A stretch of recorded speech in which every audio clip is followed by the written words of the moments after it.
Hello, everyone, and welcome to another great episode of the Gridiron Glory here with Tad and Will.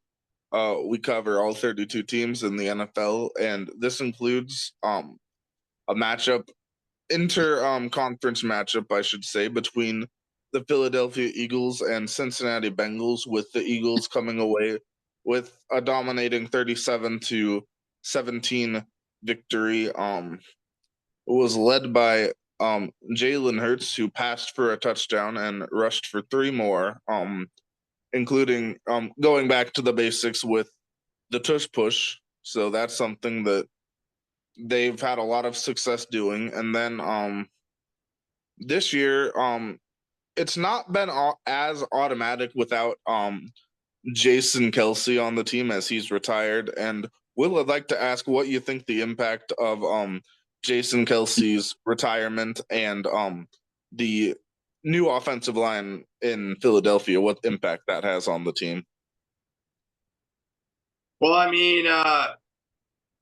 no sacks allowed in this game for Jalen Hurts. So Yeah. obviously, center Cam Jurgens out of Nebraska has done a tremendous job so far, taking leadership of that offensive line, stepping into a big, massive shoe that is Jason Kelsey's. So he's done a solid enough job there, I believe.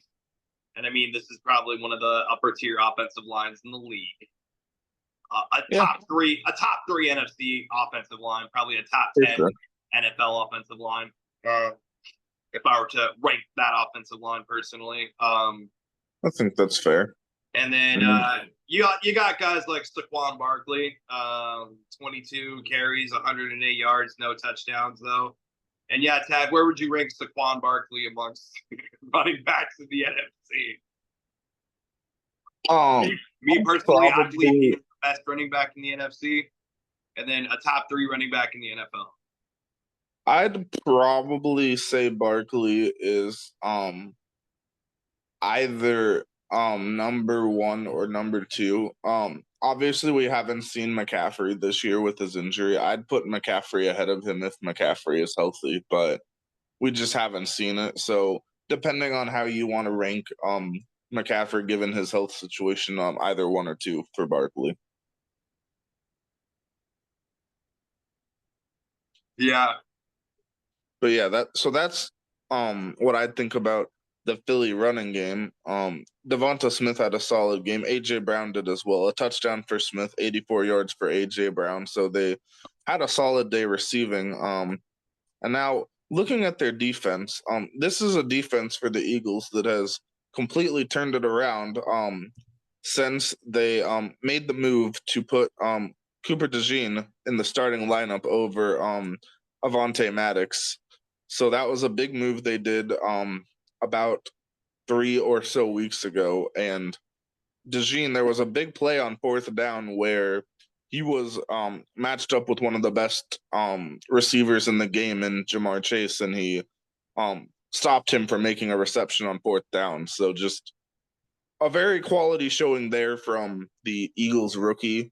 And just this defense is just completely turning around. Yeah, Cooper DeJean, to me, it's like, the Eagles, they needed to go out there. They needed to make great additions on their secondary. And I just believe that, you had a guy like Cooper DeJean who has brought a lot of versatility to that secondary unit. For sure. Yeah, definitely a deeper unit than last year. So that's good for them. Darius Slay, obviously a great leader there. And then you also have guys like Zach Bond doing big things. Obviously, Nakobe Dean, he's very good at what he does. The interception by C.J. Gardner-Johnson. This is a very deep team. All around, they have a deep offense, a deep defense. They're definitely. They're going to be one to contend with the Lions. Mm-hmm. Right now, if you were to ask me the best 3 teams in the NFC, best 5 teams. Right now, Tad, real quick, best 5 teams in the NFC. Maybe not in any direct ranking, but I'd say Lions, Eagles, Vikings, Packers, and Commanders. I would probably I'd go again, no order specifically, but for the top 5, I'd say Philadelphia, Detroit, San Francisco, Washington, and then probably Atlanta. Huh.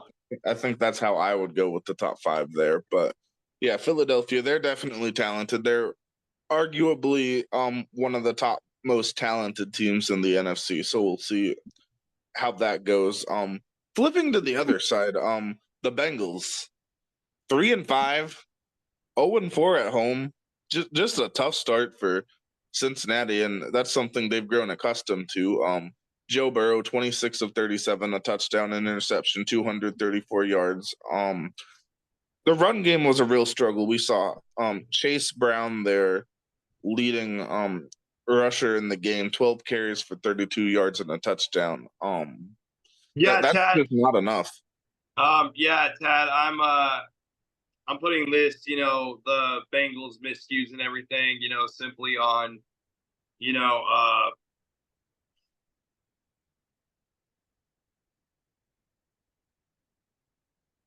I mean, it just comes down to their defense, It does. It and really does. it comes down to the leadership and how they're being coached up, and you know, the Bengals might want to consider, that position at defensive coordinator, and For sure. Lou will run a mo, because I don't think he's getting the job done in coaching these guys up to be a well-rounded defensive unit. It's 0-4 been at a home. I very mean, this doesn't come down to Joe Burrow or the offense. I mean, the offense is, we know what they are. It's this team's defense that. Yeah, the defense has been bad. The offense didn't do enough to carry the weight in this game. But And real overall, it's quick, the that's not even the defense. fact that the defense doesn't have prolific playmakers like Cam Taylor Britt or Jermaine Pratt or Sam Hubbard or Geno Stone. It's just like, okay, I'm putting this on the defensive coordinator now. It's like, what are you doing to not coach these guys up and draw good enough schemes to not allow 30 plus points a game, over and over again? It's been a very disappointing run of games for the Cincinnati defense. I mean, you give up 37 there to the Eagles, 14 to the Browns with Deshaun Watson. You gave up 38 points. I'm sorry, 41 points in a loss to the Ravens. 24 to the Panthers, 38 to Washington, 26 in a loss to the Chiefs. Just a string of not very strong efforts from the defense this year. You want to see better than that. Absolutely. So, yeah, it's just an unfortunate outing for the Bengals, and they have a lot of work to do. And in the off season, they're going to need to go out and they're going to need to make moves to rebuild this defense, Tad. Rebuild the defense, and like you said, the move may start at the top with the defensive coordinator. Yes, that might happen mid-season at this rate. It might have to. You might have to make a consideration there. But yeah, looking at the Bengals, they will play the Las Vegas Raiders next week. That is what they have to look forward to. So a chance there for a bounce back, and then the Philadelphia Eagles will host the Jacksonville Jaguars. Absolutely. So there you have it. I don't have any other final thoughts or takes on this game. Yeah, that's all I had.